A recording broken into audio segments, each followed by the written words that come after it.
So sustainable mobility is based on a hierarchy of modes. So instead of favoring car use, individual car use, you start by promoting walking, cycling, public transport, and shared mobility. And by doing so, you can create cities and regions where it's nicer to live, where the roads are safer, where there's less emissions and less environmental impact of transport, and where it's also easier for people to travel for work and for pleasure.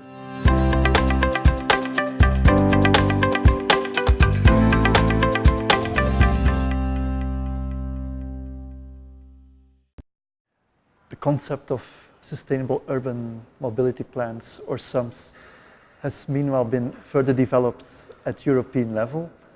The Commission invested a lot of money and efforts in further elaborating the concept and providing support and guidelines for local planners, local practitioners, local decision makers.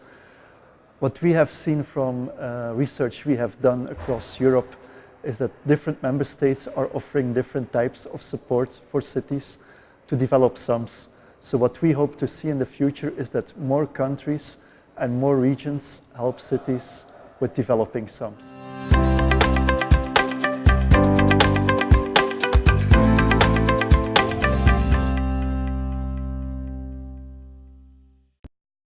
I personally believe that electromobility, or the share of electromobility in the mobility mix, will continue to increase in the next years. What I regret a bit for the moment is that there's a lot of focus on electric cars, and we tend to forget other modes of transport that could also help to reduce the impact of motorized traffic.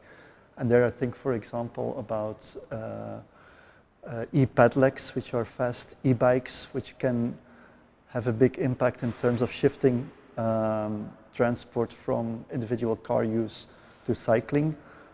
Also, I think that micro-mobility systems like e-scooters could also have a beneficial impact.